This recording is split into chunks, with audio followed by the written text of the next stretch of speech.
Swayback.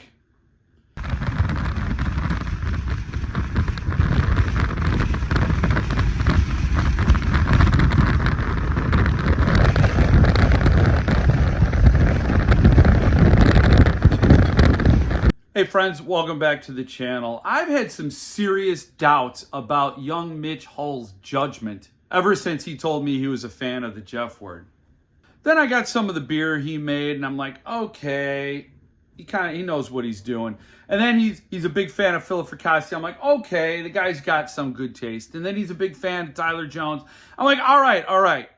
I'm convinced the guy's got some good judgment. But then when he announced that Chris Panatier was doing the next chapbook for Rapture Publishing, I'm like, oh man, the kid probably went into town and came back with a bunch of magic beans.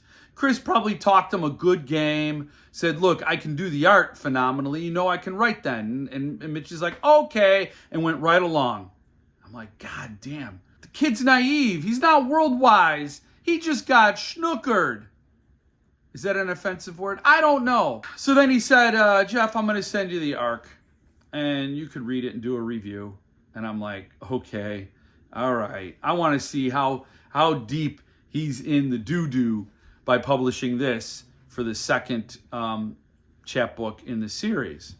Now he did Philip Fracassi's Witch Tree, which was just chef's kiss. And then he did Carved in Salt with Tyler Jones, you know is going to be a great thing. So this is a sophomore release, basically, because the Witch Tree wasn't like in this series of chapbooks. That was a Fracassi Fest special edition. And I'm like, oh man, you're really gonna screw yourself. Then I read it, and I'm here to tell you I loved every minute of this chapbook. Now, what would take somebody normally one sitting to read took me a couple of sittings. That's a Jeff problem, not a Chris Panatier problem. From the very start, you're pulled into this very lonely, isolated, pioneer, frontier vibe. I'm not entirely sure what year the book is set in. It's sometime after the Civil War. And again, if this could be a Jeff reading comprehension problem, but it is between probably the Civil War and the turn of the century. So, you know, maybe 1870, 1890, I don't know. But it's sometime after the Civil War, and this guy's going out to reclaim it's not his ancestral land, but it's land his father owned and sold out, and now he's going back to reclaim it, build his homestead, start his family. And it's got all the hope and optimism of a young man on his life's journey. And he's going to go clear this hill. He's going to take down these trees. He's going to build his log cabin home. Then he's going to get his wife to come live there with him. They're going to have many children, many children. And they're living on like 30 miles of land. It's huge. It's enormous. I don't know how many acres. And so you're with this young person on his journey, and you start to feel that isolation closing in. You start to feel the hostility of nature and the woods. And you feel his exhaustion because he's chopping down all these trees. He's building a goddamn log cabin all by himself. And it being a very short story, I'm not going to say any more than that. But that's the journey Panatier puts you on. And over the course of these few pages, he slowly turns up the creep factor, the tension. It's written like it is of the time it's set in. And it reminded me a lot of The Witch. If you've never seen The Witch, it is one of the few modern horror movies worth watching. It's set in colonial America. A man and his family are excommunicated they're kicked out of the little community they're in, and basically that means death, because you have to go out into the wilderness and fend for yourself, and that's what the family does. But it has some of that same tension that I think when humanity was at its most fragile.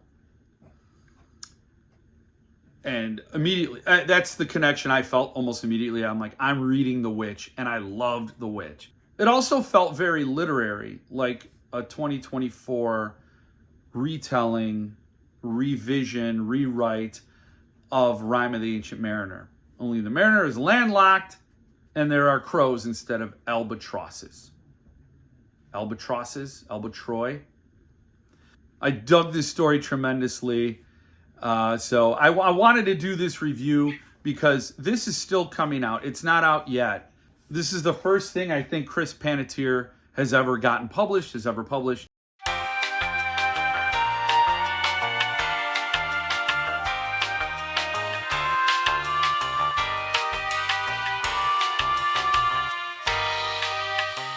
Therefore, there's no perception out there of his work, which makes the decision to buy Death on the Swayback all that more risky. Well, is it good? Is it worth my money?